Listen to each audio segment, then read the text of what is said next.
ಗಿರಿ ಸಮೀಪ ಇರುವ ಚಾಮನಹಳ್ಳಿ ಗ್ರಾಮದಿಂದ ಓರಂಚಿಗೆ ಹೋಗುವ ರೋಡು ಭಾಳ ಹದಗೆಟ್ಟಿದೆ. ಈಗ ಇಲ್ಲಿ ಇದಕ್ಕೆ ಇರ್ತಕ್ಕಂಥ ಅಧಿಕಾರಿಗಳು ಆದಷ್ಟು ಬೇಗ ಕ್ರಮ ಕೈಗೊಳ್ಳಬೇಕು. ಇಲ್ಲಾಂದರೆ ನಾವು ಹೋರಾಟ ಮಾಡ್ತೀವಿ. ಸೇಡಂಗೆ ಹೋಗೋ ರಸ್ತೆಯನ್ನು ಬಂದ್ ಮಾಡಿ ಪ್ರತಿಭಟನೆ ಮಾಡ್ತೀವಿ. ನನ್ನ ಹೆಸರು ಸಾಬ್ರೆ. ಚಾಮನಹಳ್ಳಿಯಿಂದ ಹೋಗುವ ರೋಡು ಮಳೆ ಬಂದ್ಗೇಸಿಂದ ಎಲ್ಲ ಕೆಟ್ಟೋಗ್ಬಿಟ್ಟದ. ಇಲ್ಲಿ ರೈತರು ಹೋಗ್ಬೇಕಂದ್ರೆ ಭಾಳ ತೊಂದರೆ ಆಗಿಬಿಟ್ಟದ. ಕೂಲಿಯರ್ನು ಹೋಗ್ಬೇಕಂದ್ರೆ ಕರ್ಕೊಂಡು ಹೋಗ್ಬೇಕಂದ್ರೆ ಕಷ್ಟ ಆಗಿಬಿಟ್ಟದ.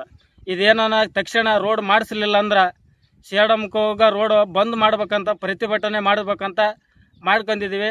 ಇದು ಬೇಗ ಮಾಡಿಸ್ಬೇಕಂತ ಕೇಳ್ಕೊತೀವಿ. ತಾಯಪ್ಪ. ಜಿಲ್ಲಾ ಕೇಂದ್ರದಿಂದ ಸುಮಾರು 2-3 ಕಿಲೋಮೀಟರ್ ಅಂತರದಲ್ಲಿರ್ತಕ್ಕಂಥ ಚಾಮನಹಳ್ಳಿ ಗ್ರಾಮದಿಂದ ಓರಂಚಿಗೆ ಹೋಗ್ತಕ್ಕಂಥ ಈ ರಸ್ತೆ ಏನದ 2 ದಿವಸದಿಂದ ರಾತ್ರಿ ಸುರಿತಕ್ಕಂಥ ಧಾರಾಕಾರ ಮಳೆಗೆ ಕಂಪ್ಲೀಟ್ ರಸ್ತೆ ಕುಸಿದು ಭತ್ತ ಎಲ್ಲ ಹಾಳಾಗಿರ್ತಕ್ಕಂಥದ್ದು. ಸಂಬಂಧಪಟ್ಟ ಅಧಿಕಾರಿಗಳು ಜನಪ್ರತಿನಿಧಿಗಳು ತಕ್ಷಣ ಈ ರಸ್ತೆಯನ್ನು ದುರಸ್ತಿ ಮಾಡ್ತಕ್ಕಂಥ ಕೆಲಸ ಮಾಡಬೇಕಂತಕ್ಕಂಥದ್ದು ನಮ್ಮದು ಆಗ್ರಹ. ಇವತ್ತು ಈ ಸ್ಥಳದಲ್ಲಿ ನಿಂತು ಎಲ್ಲರೂ ಗ್ರಾಮಸ್ಥರು, ಈ ಭಾಗದ ರೈತರು ಎಲ್ಲ ಸೇರಿ ಪ್ರತಿಭಟನೆ ಮಾಡಿದ್ದೀವಿ.